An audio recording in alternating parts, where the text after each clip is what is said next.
Hello hello hello hello hello hello hello. So आवाज़ आ रही है सभी को? तो आज हम करने वाले हैं बीएड का। और इसका क्या है, growing up as a learner. तो यूनिट 1, इसमें से जो हम भी पढ़ेंगे ना, तो मतलब वो मतलब सारा पढ़ लेंगे। मतलब ऐसा है कि आपका इसमें से कोई भी टॉपिक नहीं छूटेगा, और जितने भी इम्पोर्टेंट क्वेश्चन जो बनेंगे वो इसी में से बनेंगे। यानी ये जितने भी है 16 पेज रहेंगे आपके, लगभग 13 पेज लगभग। और ये सारे टोटल के टोटल जितने भी हैं 13 के 13 पेज, इन्हीं में से आपका क्वेश्चन बन जाएगा। तो आपको बिल्कुल भी घबराने वाली बात नहीं है। और मतलब जैसे जैसे मतलब पढ़ाता जाऊँगा, बस उस उसको मतलब आपको मतलब समझते जाना है, ठीक है। तो अब आ जाते हैं, यूनिट 1 है। यूनिट 1 का नाम क्या है? शिक्षा, मनोविज्ञान और अधिगमकर्ता।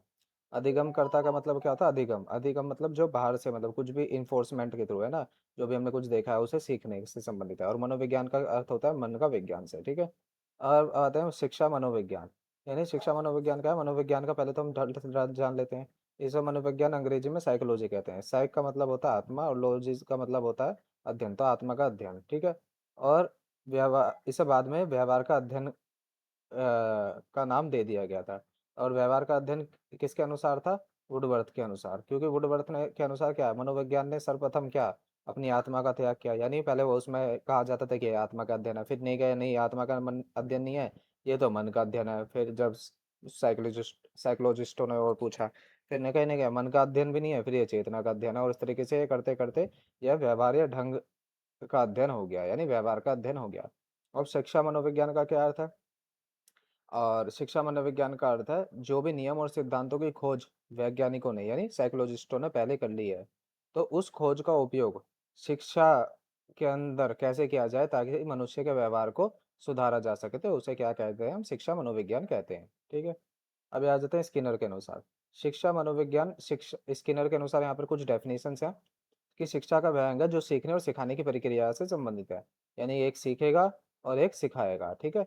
यानी किसके, यानी दो के बीच में है, ठीक है। यानी एक शिक्षक और एक शिक्षार्थी, तो ये क्रो और क्रो के अनुसार ये भी एक डेफिनेशन याद करने वाली इंपॉर्टेंट है। शिक्षा मनोविज्ञान व्यक्ति के जन्म से लेकर वृद्धावस्था तक सीखने की और अनुभव को वर्णन करने और व्याख्या करता है, ठीक है। शिक्षा क्या है? मनोविज्ञान। मनोविज्ञान व्यक्ति के जन्म से लेकर वृद्धावस्था तक सीखने और अनुभव और वर्णन करने की क्या करता है? व्याख्या करता है, ठीक है। अब शिक्षा के लिए मनोविज्ञान का महत्व क्या है? मनोविज्ञान की जरूरत ही क्यों पड़ी शिक्षा के लिए? भाई जरूरत तो पड़ेगी ना, बालक को समझने में, ठीक है, और सही शिक्षण विधि चुनने में, कक्षा में अनुशासन बनाने में, और पाठ्यक्रम का निर्माण करने में। ये चार चीजों के कारण शिक्षा में मनोविज्ञान की जरूरत पड़ी। बालक को समझने में, बालक को समझने के, बच्चे की आयु क्या है, उसकी क्षमता क्या है, उसकी मानसिक स्थिति क्या है, ठीक है। उस हिसाब से जब ये इस चीज का आकलन सही कर लेंगे, है ना, तो फिर शिक्षण विधि चुनेंगे। मान के चलो रटने की बजाय किस पे, अगर बच्चा मतलब ज़्यादा उत्तेजित है, मतलब क्या, मतलब प्रिपेयर्ड है ना, रेडी है, तो उसके लिए खेल विधि का, इंटेलिजेंट है बहुत ज़्यादा, है ना, यानी परालब्धि, यानी अति बुद्धि, यानी जिसका आईक्यू इंटेलिजेंस 140 से ऊपर है, तो प्रोजेक्ट विधि, है ना। और और लर्निंग बाय डूइंग पे जोर देगा, जैसे प्रकृतिवादी लर्निंग बाय डूइंग पे जोर देते हैं उनके अनुसार। क्या मतलब प्रकृतिवादी कौन है? मतलब जैसे रूसो, है ना, और ये सब प्रकृतिवादी हैं। जैसे इन्हें क्या, प्रकृति की ओर लौटना आ रहा है ना, ग्रोइंग अप एज, प्रकृति को लौटना दिया था, है ना। तो इसके अनुसार क्या है, ये प्रकृतिवादी के अनुसार कि मतलब प्रकृति ही इनका मतलब मूल शिक्षक है। जो इसमें जो शिक्षक होता है वो मुख्य नहीं होता, मतलब प्रकृति ही मूल शिक्षक होती है। शिक्षक क्या है? जस्ट ऑब्जर्वर की तरह है। तो उसमें क्या, प्रकृतिवादी में क्या, लर्निंग बाय डूइंग करते हैं, ठीक है। और प्रयोजनावादी में क्या, या उपयोगितावादी सिद्धांत में क्या, ऑब्जेक्ट प्रोजेक्ट विधि का प्रयोग करते हैं।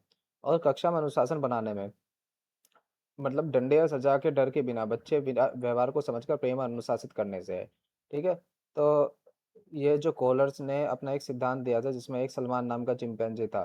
तो उस चिंपैंजी का क्या था कि वो चिंपैंजी को क्या, एक बड़े से केज में, यानी पिंजरे में बंद कर दिया।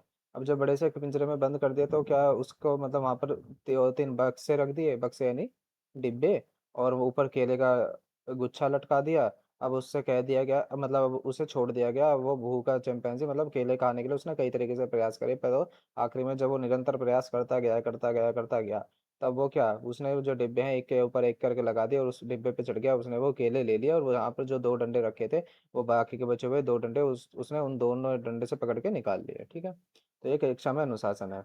और इससे क्या मतलब, इससे क्या पता चलता है कि लगातार और निरंतर प्रक्रिया से मतलब स्वयं ही अनुशासन आ जाता है, बच्चे को मतलब डांटने और फटकारने की जरूरत नहीं पड़ती। पाठ्यक्रम निर्माण, बच्चे की मानसिक स्तर के अनुसार ही सिलेबस तैयार करना पड़ता है। जैसे कि अगर किसका आईक्यू लेवल 140 से ऊपर है तो उसका पाठ्यक्रम कैसा होना चाहिए, मतलब सामान्य से अधिक होना चाहिए, है ना?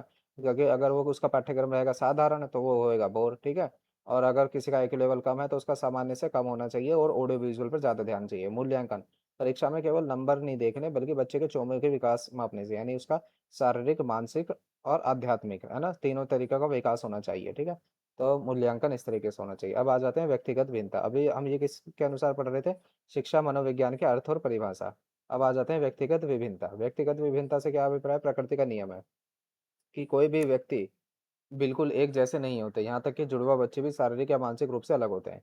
स्किनर के अनुसार संपूर्ण व्यक्तित्व का कोई भी ऐसा पहलू शामिल हो सकता है जिसके मापन, मेजरमेंट किया जा सके। व्यक्तिगत विभिन्नता के प्रकार क्या है? शारीरिक विभिन्नता, ठीक है, और मानसिक विभिन्नता और संवेगात्मक विभिन्नता और रुचि और अभिवृत्ति में अंतर। शारीरिक विभिन्नता, हर बच्चे का रंग, रूप, लंबाई सबके अलग हो सकती है, उसका कद-काठी अलग हो सकती है। मानसिक विभिन्नता, उसके सीखने की क्षमता सबकी अलग हो सकती है और उसकी बुद्धि और आईक्यू अलग हो सकता है। संवेगात्मक, कुछ बच्चे बहुत शांत होते हैं जबकि कुछ बच्चों को बहुत जल्दी गुस्सा आता है। रुचि और अभिवृत्ति में अंतर, हर बच्चे की पसंद अलग होती है। किसी को खेल ज़्यादा पसंद है, किसी को गणित ज़्यादा पसंद है, किसी को भाषा ज़्यादा पसंद है, किसी को मतलब कोई याद करने में अच्छा होता है, ठीक है? तो सबकी अपनी-अपनी रुचि और अभिवृत्ति अलग-अलग होती हैं। विशिष्ट बालक, अब आ जाते हैं एक्सेप्शनल चिल्ड्रन है।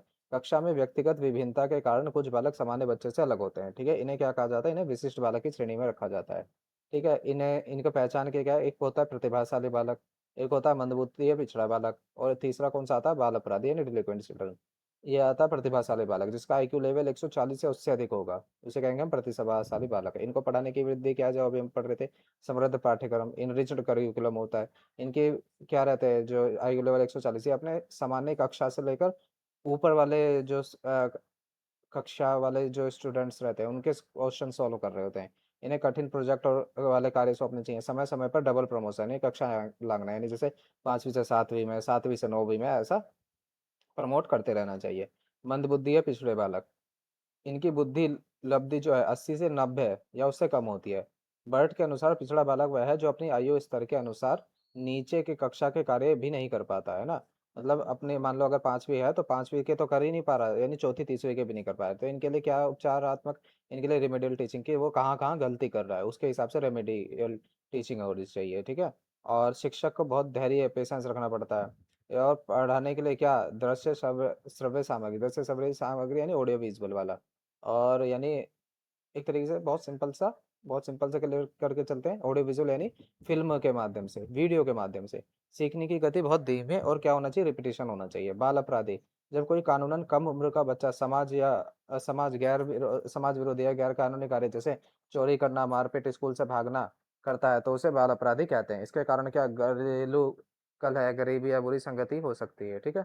शिक्षण रणनीति, सजा देने या स्कूल से निकलने के बजाय उनके कारणों का पता लगाना चाहिए। शिक्षक के साथ उनके सहानुभूतिपूर्ण और मित्रवत व्यवहार करना चाहिए। स्कूल में गाइडेंस और काउंसलिंग, निर्देशन व परामर्श की व्यवस्था होनी चाहिए। स्कूल में गाइडेंस, काउंसलिंग और निर्देशन व परामर्श की व्यवस्था होनी चाहिए। ये होती है शिक्षण रणनीति। सजा देना, स्कूल से निकलने के बजाय उनके कारण का पता लगाना चाहिए। क्योंकि मतलब अगर कोई बच्चा अगर कर रहा है तो उसका कारण क्या हो सकता है? मतलब अगर कोई अपराधी बच्चा है तो उसे ये नहीं कि मतलब स्कूल से उसे रेस्टिकेट कर दिया, उसका पहले कारण करो। कारण कैसे पता कर जाएगा?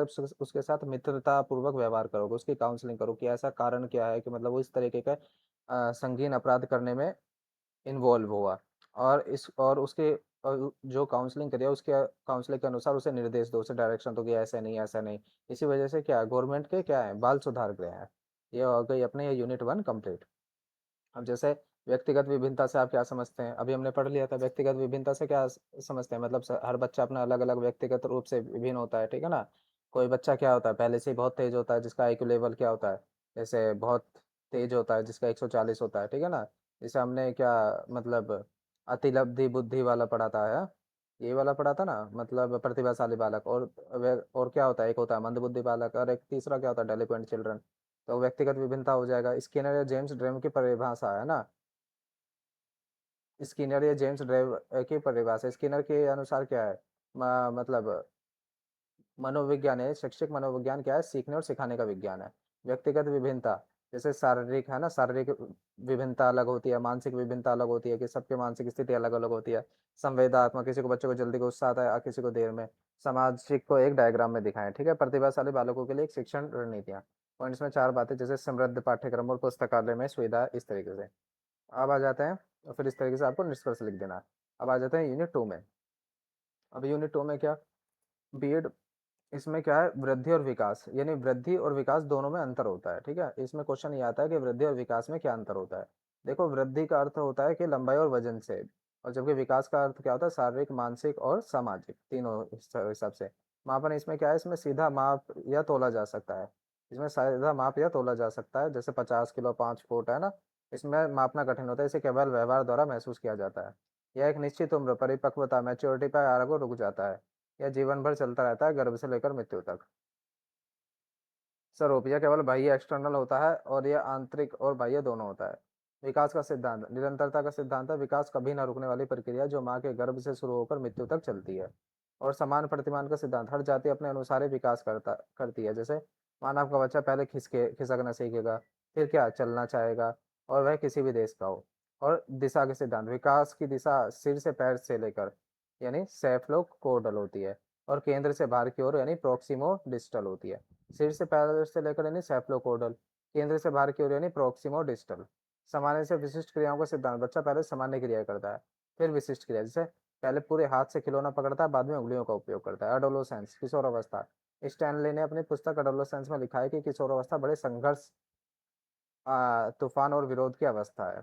इसमें क्या होता है, इसमें बच्चों में क्या, पहचान की संकट, यानी वो अपनी आइडेंटिटी बनाना चाहता है समाज में।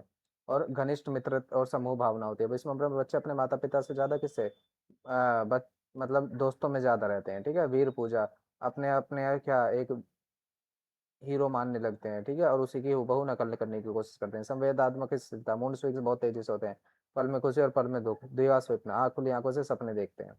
शिक्षक और अभिभावकों की भूमिका, किशोरों के साथ क्या, मित्रतापूर्ण व्यवहार करें, ठीक है? स्कूल में यौन शिक्षा, सेक्स एजुकेशन और सही करियर गाइडेंस की व्यवस्था होनी चाहिए। उनकी ऊर्जा खेल या रचनात्मक कार्य में लगाना चाहिए, उनकी ऊर्जा को खेल या रचनात्मक कार्य में लगाना चाहिए। जीन पियाजे के संज्ञानात्मक विकास का सिद्धांत। अब आ जाते हैं जीन पियाजे के संज्ञानात्मक विकास। जीन पियाजे कौन थे?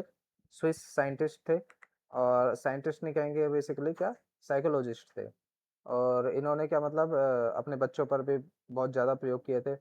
और इन्होंने क्या, बेसिकली बच्चों के मतलब विकास और उनका शारीरिक और भौतिक और मानसिक, तो उस विकास पे अध्ययन किया है, और उस विकास के अध्ययन पे इन्होंने अपनी अलग अलग थ्योरी बनाई है, और उसके हिसाब से इसे 3 चरणों में और फिर 5 चरणों में बांटा है, ठीक है? अब आ जाते हैं यहाँ पर। अब जैसे कुछ जरूरी शब्द, जैसे स्कीमा, इसका हमारे दिमाग में सूचनाओं का जो पैकेट या पैटर्न होता है उसे क्या कहते हैं, स्कीमा। जैसे चिड़िया का नाम सुनते ही दिमाग में पंख और उड़ने वाले जीव की तस्वीर आती है। आत्मसातीकरण, आत्मसातीकरण नए ज्ञान को पुराने ज्ञान से में सीधे जोड़ लेना। जैसे बच्चे ने उड़ती हुई चिड़िया देखी और उसे स्कीमा में जोड़ लिया। समायोजन, जैसे अकोमोडेशन, नए अनुभव के कारण पुराने ज्ञान स्कीमा में सुधार या बदलाव। जैसे बच्चे ने चमगादड़ उड़ते देखा तो माँ ने बताया कि यह चिड़िया नहीं, स्तनधारी है, तब बच्चे ने अपनी स्कीमा को सुधार करा।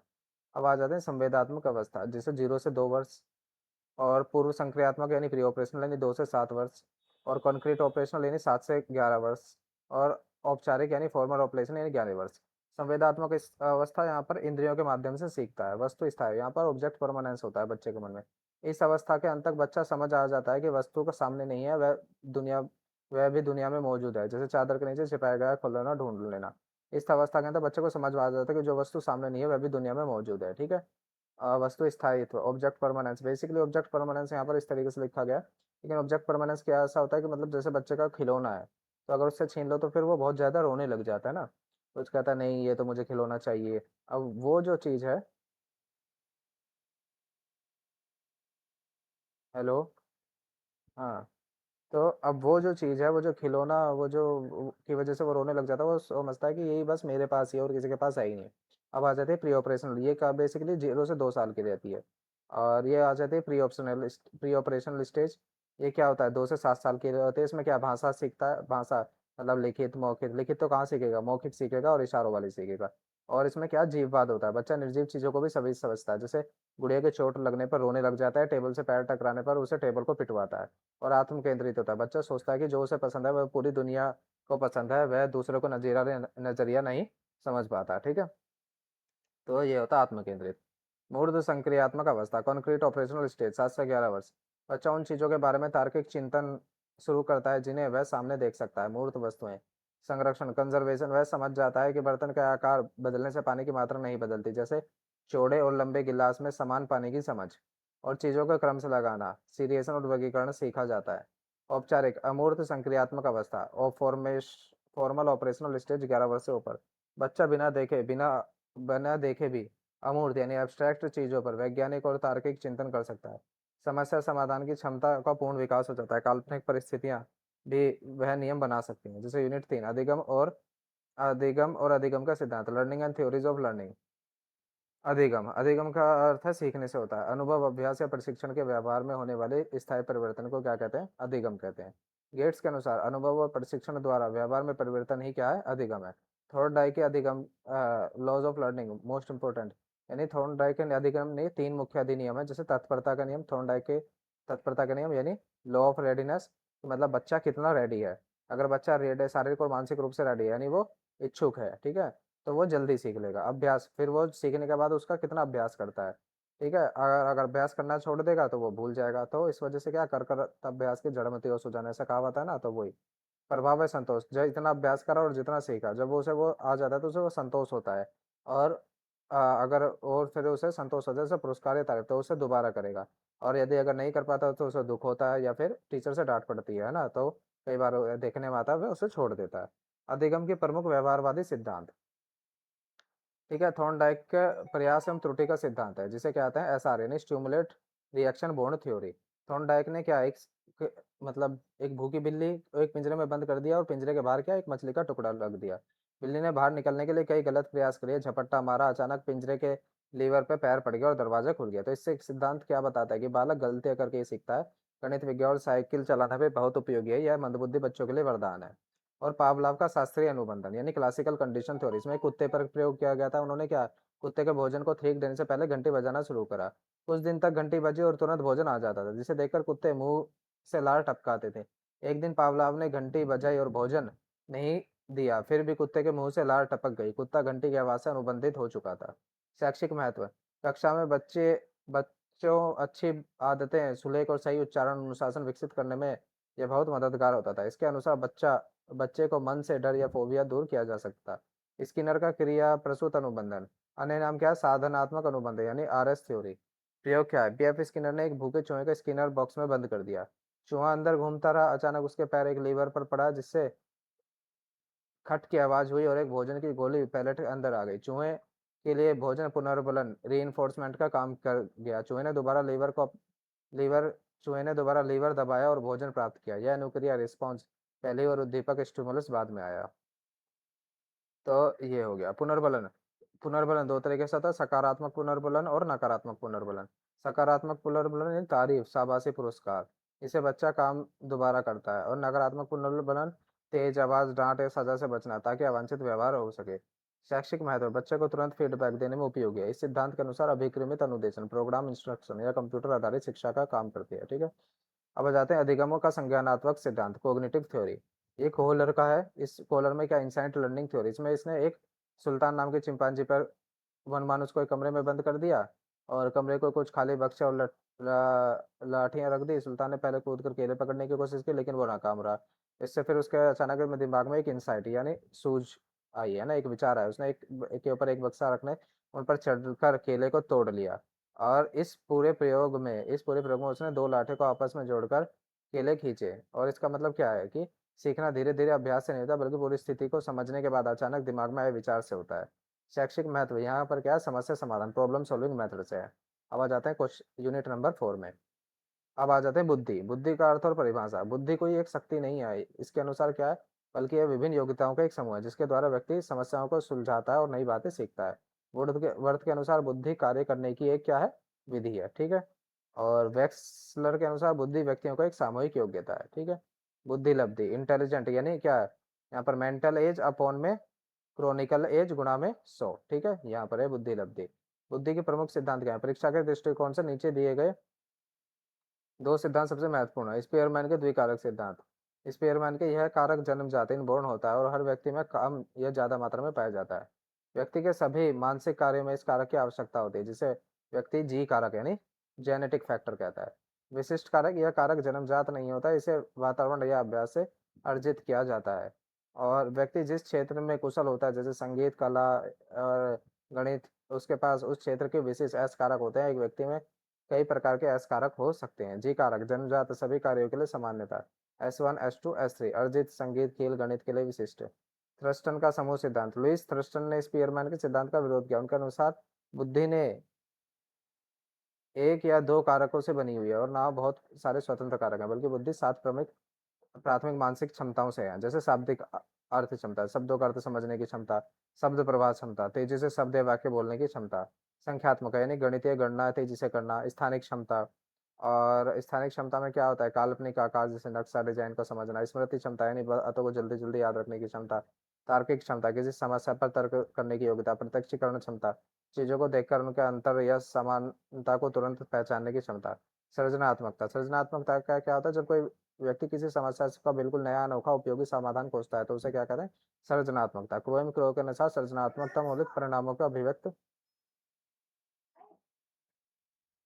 तो सृजनात्मकता मौलिक परिणामों को अभिव्यक्त करने की मानसिक प्रक्रिया है। सृजनात्मकता के मुख्य तत्व क्या है? एक तो प्रवाह, किसी समस्या के बहुत सारे विचार या उत्तर तेजी से देना, फ्लुएंसी होनी चाहिए। और लीक सेट कर अलग अलग दिशाओं में सोचना, लचीलापन होना चाहिए। मौलिकता, विचार बिल्कुल नए और अनोखे होने चाहिए। विस्तारीकरण, अपने विचारों को विस्तार से समझना है, पूरा करना होना चाहिए। बुद्धि बुद्धि और सृजनात्मकता में संबंध। सृजनात्मकता के लिए अपसारी चिंतन है, डाइवर्जेंट थिंकिंग, एक समस्या के कई हल होने चाहिए। जबकि बुद्धि के लिए अभिसारी चिंतन, कन्वर्जेंट उत्तर की आवश्यकता होती है। एक सृजनात्मक बालक के लिए औसत बुद्धि एवरेज आईक्यू होना जरूरी है, लेकिन यह आवश्यक नहीं कि उच्च बुद्धि आईक्यू वाला बालक सृजनात्मक भी हो। मस्तिष्क उद्वेलन, ब्रेन स्टॉर्मिंग, बच्चों के सामने ऐसी समस्या रखना जहां उन्हें दिमाग पर जोर देकर नए विचार सोचना पड़े।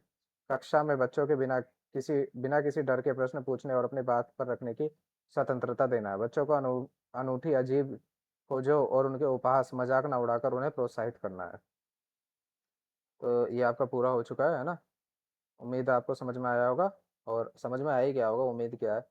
और धन्यवाद, और मतलब ऐसे जुड़े रहें और प्लीज़ इसे शेयर भी करें ताकि और बच्चों के पास भी ऐसा ऐसा पहुंचाए। और हाँ, अगर ऐसा कोई, अगर मतलब किसी को लगता है कि इसमें मेरे को ये जो PDF है ये किसी को चाहिए, तो मतलब प्लीज़ कमेंट कर दीजिएगा, तो मतलब मैं उस हिसाब से देखूंगा, है ना?